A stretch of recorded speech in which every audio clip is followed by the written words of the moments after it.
আসলে রাত 12টা পার হয়ে গেছে, দর্শকও অনেক চলে গেছে।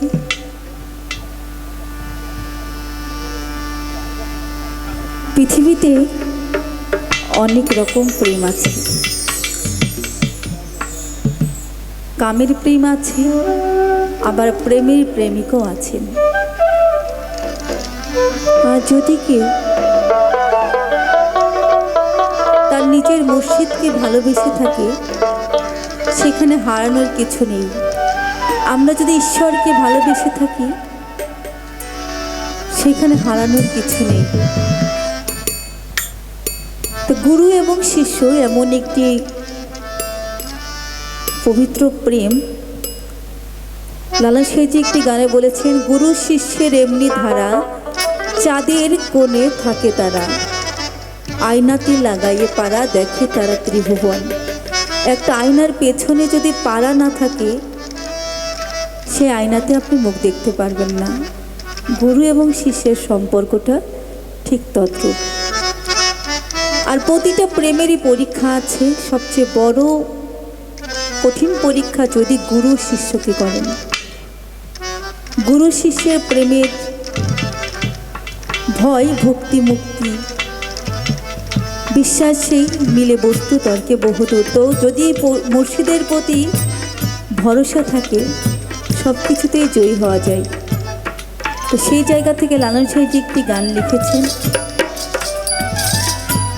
একজন প্রকৃত ভক্ত হতে গেলে যে পরীক্ষাগুলো গুরু করে থাকেন,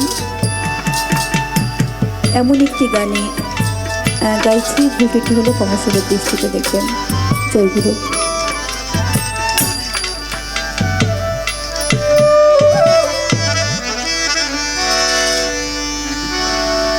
মোনামা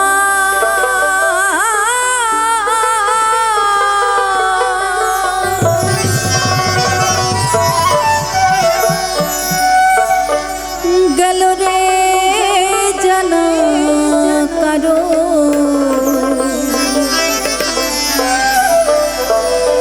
রবে না এ ধন,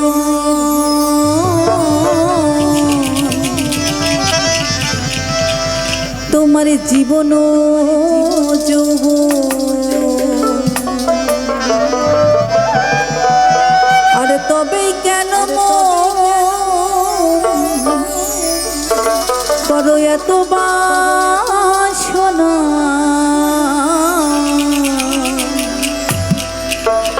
মোনামা। আসলে সবচেয়ে ক্ষণস্থায়ী হচ্ছে যৌবন, অল্প কিছু দিনের।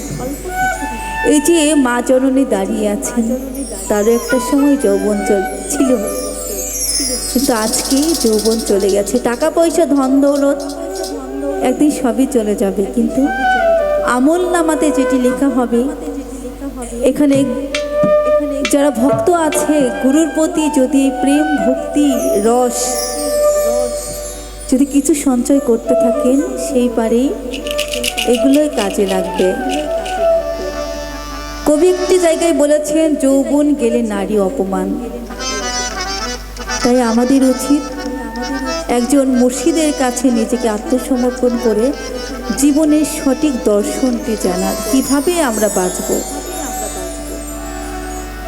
একেবারে সবুরের দেশে ভয় দেখে দম কষে, সবুরের দেশে ভয় দেখে দম কষে, উঠিস না রে ভেসে, এই যন্ত্রণা আর রবে না এ ধন, তোমার জীবন যৌবন।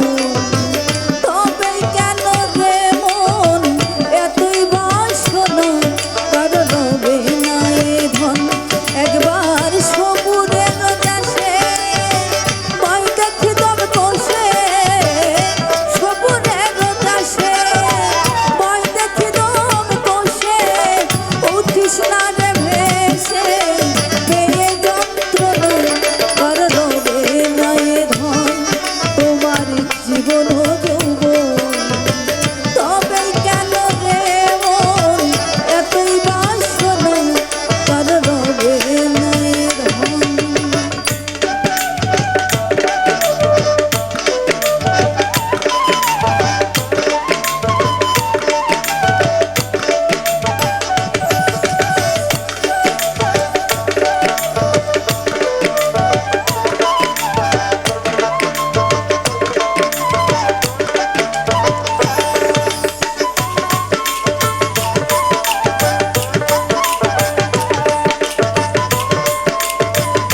কালা চরণের আশা জানো না রে মন তার কি দুর্দশা যে করে কালা চরণের আশা জানো না রে মন তার কি দুর্দশা ভক্ত হবনি রাজা ছিল সর্বস্ব ধন নিল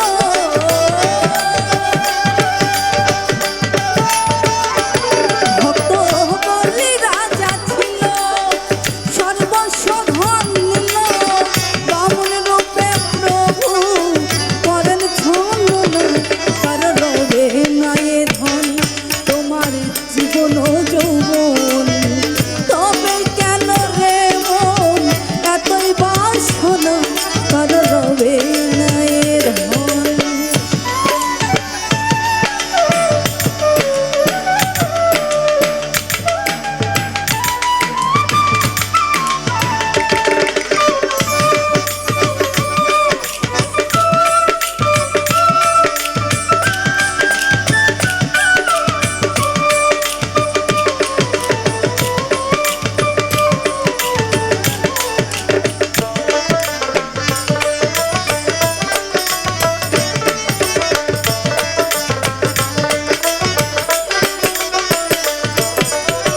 প্রহ্লার চরিত্রে দেখো দত্ত ধামে কত কষ্ট পেল সেই হরি নামে প্রহ্লার চরিত্রে দেখো দত্ত ধামে কত কষ্ট পেল সেই হরি নামে তারে হিয়া গুনে পুরালো জলেতে ডুবালো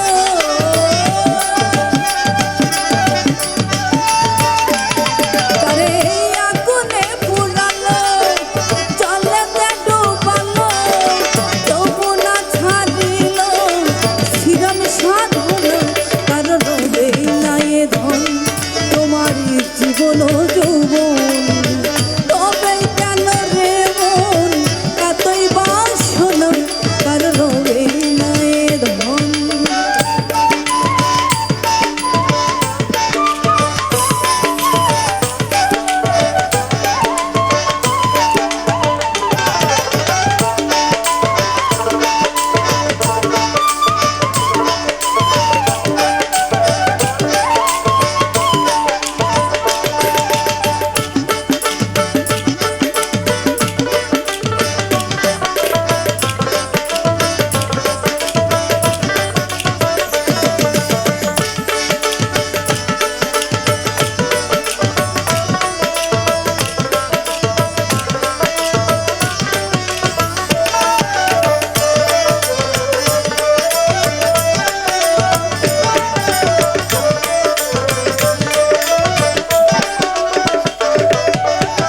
কর্ণ রাজা ভবে বড়ই দাতা ছিল অতিথি রূপে তার পুত্রকে নাসিল আমি কি একটি গল্প করতে পারি কর্ণ রাজা অনেক বড় একজন দাতা ছিলেন তিনি অতিথি ছাড়া কখনোই সেবা করতেন না তো একদিন তিনি বসে আছেন অতিথির আশায় অতিথি আসলেই তিনি সেবা নেবেন তার প্রভু তার গুরু অতিথি রূপে এসেছেন তার বাড়িতে তো বলছে কর্ণ তুই তো অতিথির জন্য বসে আছিস আমি তোর বাড়িতে একবেলা সেবা নিব তুই কি আমাকে সেবা দিতে পারবি তো হ্যাঁ প্রভু আমি তোমাকে সেবা দিতে পারবো তো ওই যে তোর যে ছেলেটা আছে ওই ছেলেকে জবাই করে ওই ছেলের মাংস দিয়ে আমাকে সেবা দিতে হবে কর্ণ রাজা তো কথা দিয়ে ফেলেছে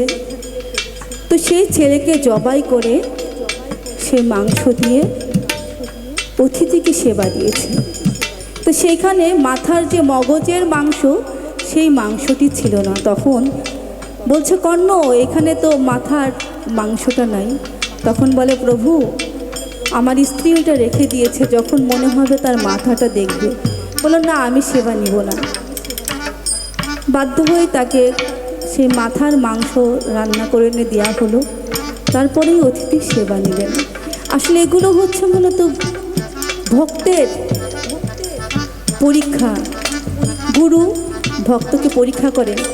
মহান রব্বুল আলামিন তাকেই বেশি দুঃখ কষ্ট দেন যাকে তিনি পছন্দ করেন। যাকে পছন্দ করেন তাকেই শত দুঃখ কষ্ট যন্ত্রণায় জর্জরিত করে ফেলেন। আসলে ওই দিন কর্ণ রাজার যে সন্তান ছিল সে জবাই হয়নি। ঠিক ইব্রাহিম আলাইহিসসালাম যখন ইসমাইল আলাইহিসসালামকে কোরবানি দিতে যায়, তখন কি ইসমাইল আলাইহিসসালাম কোরবানি হয়? মূলত এটা স্রষ্টার ছিল পরীক্ষা। গুরু প্রতিনিয়তই পরীক্ষা নেয় শিষ্যের, আর এই পরীক্ষায় যে শিষ্য উত্তীর্ণ হতে পারে সেই হয় আউলিয়া। সেই জায়গা থেকে লালন সাঁজি বলেছেন,